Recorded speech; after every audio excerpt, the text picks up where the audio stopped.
Nos, ez itt a első idei komolyabb hótalpas túra. Jövünk fel ezen az úton,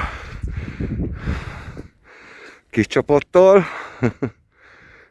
és gyönyörű, lehalzott fenyők közt jövünk, nézzétek.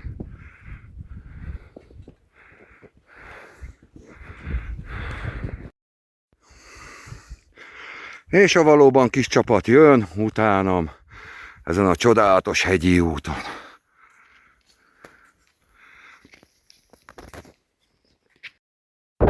Most szerintem csak eddig jöttünk, mert itt hát lehet, hogy van -15, de 10 fokkal biztos hűvösebbnek érezzük a szél miatt, de akkor is megérte eljönni a nyányokkal idáig.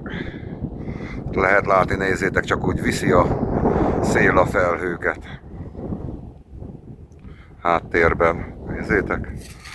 Na majd visszafele az erdős részen készítek még egy-két felvételt, mert gyönyörű a hófehér. És nézzétek, hogy lehet látni, hogy fújja a szél a felhőket. Hát itt vagyunk a gerincen.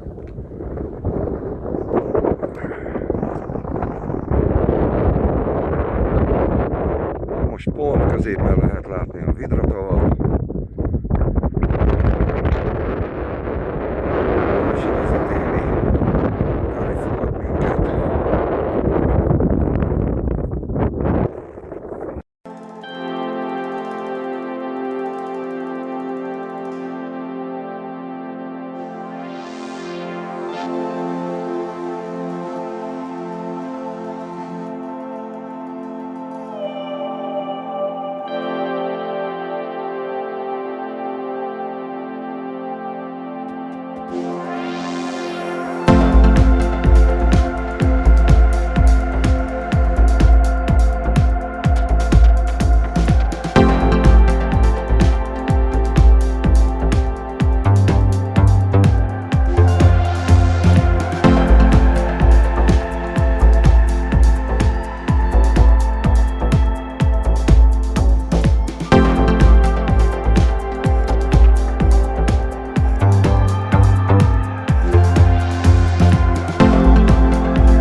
Fedezd fel te is Hunyad megyét, Erdély kapuját.